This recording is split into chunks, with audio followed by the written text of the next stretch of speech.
इधर महाराष्ट्र के ठाणे में स्थित दुर्गाड़ी किले को लेकर 48 साल से एक विवाद चल रहा था, जिस पर कल्याण सेशन कोर्ट ने अब अपना फैसला सुना दिया है। सेशन कोर्ट ने इसे मंदिर घोषित किया।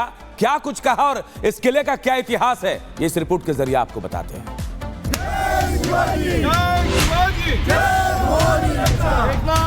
ये नारेबाजी और जोश, सड़कों पर फूटती पटाखों की ये लड़ियां,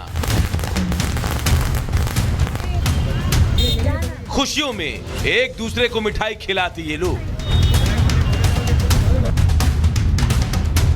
ये तस्वीरें महाराष्ट्र के ठाणे जिले की है। संभल अजमेर में मंदिर मस्जिद विवाद के बीच महाराष्ट्र के ठाणे में भी ऐतिहासिक दुर्गांडी किले को लेकर बड़ा फैसला आया है। दावा किया जा रहा था कि किले के अंदर मस्जिद है, लेकिन कल्याण की कोर्ट ने बीते दिनों इस पर फैसला सुनाते हुए इसे मंदिर घोषित कर दिया और अपने आदेश में कहा कि किले में मस्जिद नहीं बल्कि मंदिर है। कोर्ट ने कहा कि राज्य सरकार का दावा सही है, ढांचा मस्जिद का नहीं बल्कि मंदिर का है। कोर्ट ने अपने आदेश में यह भी कहा कि किला सरकारी संपत्ति बना रहेगा। दरअसल पिछले 48 सालों से दुर्गांडी किले में स्थित मंदिर की मस्जिद को लेकर दो धर्मों के बीच विवाद था, जिसकी लड़ाई कल्याण जिला एवं सत्र न्यायालय में चल रही थी। पहले यह दावा ठाणे जिला न्यायालय में लंबित था, जिसके बाद कल्याण जिला एवं सत्र न्यायालय में दावा दायर किया गया था। याचिकाकर्ता दिनेश देशमुख ने बताया कि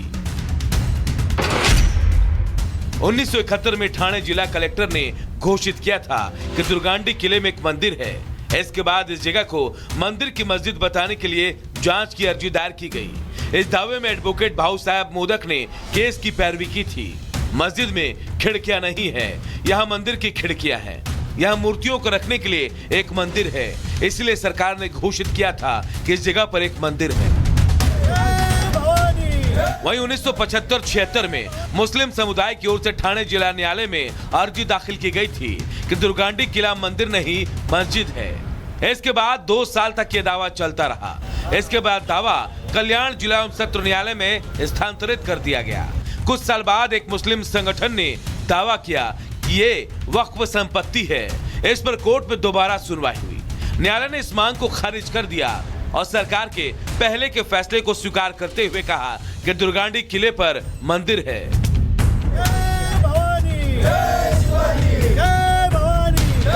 एक लंबी लड़ाई के बाद आए फैसले की खुशी हिंदू समुदाय के लोगों में है। इस फैसले की गूंज ठाणे ही नहीं पूरे महाराष्ट्र में सुनाई पड़ रही है। बीजेपी और हिंदू संगठन के लोगों ने फैसले का स्वागत किया। शिवसेना के पदाधिकारियों ने कल्याण दुर्गांडी किले में दुर्गा देवी की आरती कर जश्न मनाया। इस फैसले ने उन लंबित मामलों के सामने नजीर पेश की है जो धार्मिक लड़ाई उलझनों में फैसले की उम्मीद लगाए बैठे हैं। साथ ही ये फैसला आने वाले समय में उन मुद्दों के लिए भी उदाहरण बनेगा जिसको धर्म का सवाल बताकर ठंडे बस्ते में डाला जाता रहा है। Bureau report, Republic Bharat. बात बांग्लादेश की करते हैं। बांग्लादेश में शेख हसीना की सरकार गिरने के बाद से लगातार हिंदुओं पर अत्याचार हो रहा है। हिंदुओं को टारगेट किया जा रहा है, हिंदू मंदिरों को नुकसान पहुंचाया जा रहा है, उनको तोड़ा जा रहा है, उनके साथ तोड़फोड़ की जा रही है। लेकिन अब यह सवाल खड़ा हो रहा है कि इस पूरे हमले और अत्याचार के बाद भारत में हिंदू जाग उठा है और विरोध प्रदर्शन पर उतारू है। लगातार बड़ी मांग कर रहा है कि इस तरह के अत्याचार को बर्दाश्त नहीं किया जाएगा। इसी से जुड़ी एक रिपोर्ट आपको दिखाते हैं।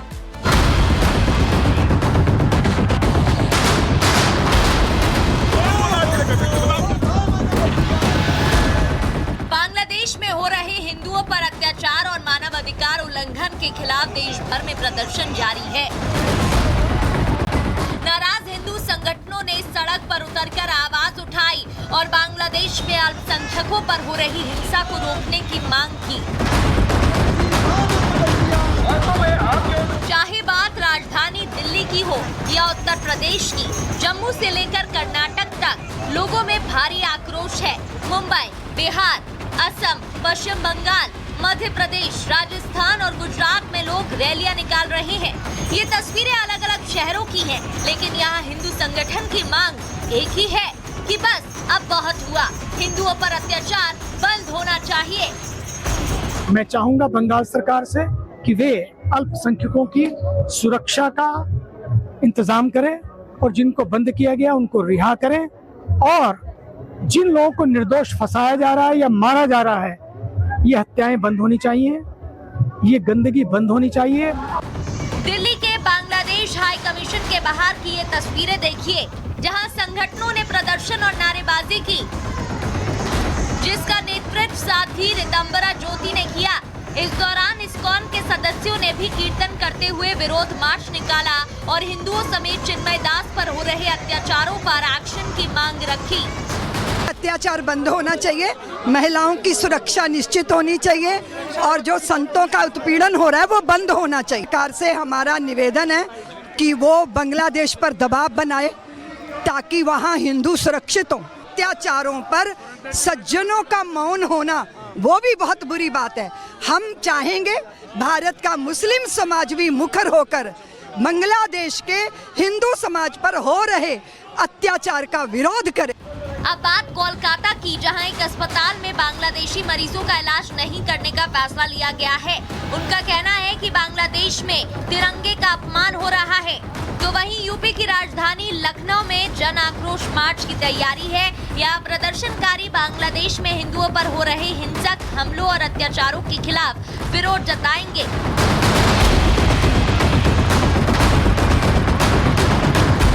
वहीं महाराष्ट्र के बौद्ध समुदाय ने भी अल्पसंख्यकों के खिलाफ हिंसा का गेटवे ऑफ इंडिया के पास विरोध किया। इस पर भाजपा नेता नवनीत राणा ने कहा कि हिंदुओं पर अत्याचार बंद हो। इस पूरे भारत में और वर्ल्ड में जितने हिंदू हैं, उनका सबका आह्वान आपके लिए है कि जिस तरीके से अत्याचार वहां कर रहे हैं, मैं पहले भी कहती थी और आज भी कहती हूँ कि हम लोगों को, हम हिंदुस्तान में रहने वाले और जहां पर भी हिंदू लोग रहते हैं, उन्हें आज भी 15 सेकेंड ही काफी हैं। अगर आज भी हम लोगों को 15 सेकेंड मिलते हैं तो बांग्लादेश की सीमाएं खोल दीजिए। 15 सेकेंड में हम सब हिंदू ये दिखाएंगे कि 15 सेकेंड में हिंदुस्तान के हिंदू बांग्लादेश का क्या हाल करते हैं। मामले में कानपुर की बांग्लादेशी हिंदू रक्षा संघर्ष समिति ने भी धरना प्रदर्शन शुरू कर दिया है। तो वहीं बिहार के सीतामढ़ी में भी लोगों के बीच आक्रोश है, जहां सर्व सनातन समाज ने आक्रोश रैली निकालकर नारेबाजी की।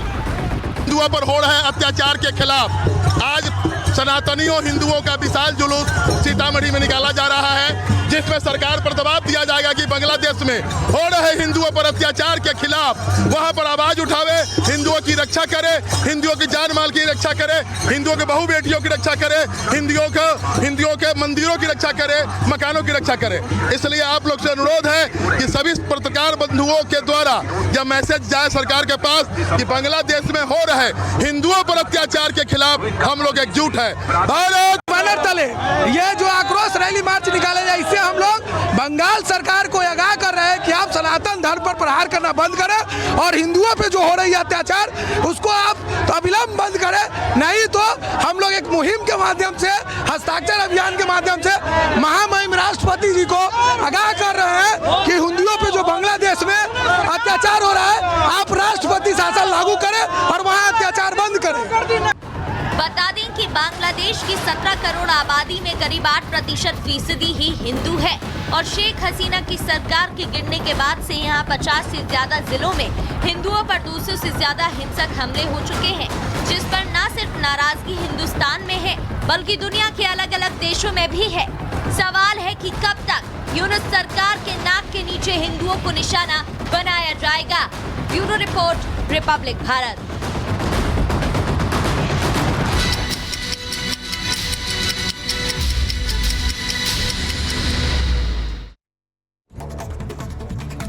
यूपी के मुजफ्फरनगर में पुलिस मुठभेड़ में 25,000 का इनामी बदमाश ढेर। बदमाश की गोली लगने से दारोगा भी घायल। विनोद गड़रिया गैंग से जुड़ा था बदमाश अजयवीर। घटनास्थल से तमंचा, कारतूस और नकदी बरामद। ग्रेटर नोएडा में गौ तस्कर और पुलिस के बीच मुठभेड़, 25,000 का इनामी बदमाश गोली लगने से घायल हुआ। कब्जे से अवैध हथियार और बाइक बरामद। वाराणसी में पुलिस और बदमाशों के बीच मुठभेड़, क्रॉस फायरिंग में एक बदमाश को लगी गोली, दूसरा बदमाश मौके से फरार। घायल बदमाशों को अस्पताल में कराया गया भर्ती। नीरज बवाना गैंग के 2 शूटरों को दिल्ली पुलिस ने किया गिरफ्तार। दिल्ली और राजस्थान में लूट और मर्डर के कई मामलों में वांटेड थे राहुल और कमलजीत। एनकाउंटर के बाद चढ़े पुलिस के गत्ते। मध्य प्रदेश के मुरैना में दिखा तेज रफ्तार का कहर। तेज रफ्तार कार ने सड़क पार कर रहे बाइक सवार को कुचला। हादसे में युवक की मौके पर हुई मौत। उत्तर प्रदेश के हाथरस में भीषण सड़क हादसा। हाईवे पर ट्रक और पिकअप के आमने सामने हुई टक्कर। हादसे में 7 लोगों की मौके पर मौत, जिसमें 3 महिलाओं और बच्चे भी शामिल। हिमाचल के कुल्लू में खाई में गिरी यात्रियों से भरी बस। 3 लोगों की मौके पर मौत, 15 से ज्यादा यात्री घायल। गंभीर रूप से घायलों को अस्पताल में कराया गया भर्ती।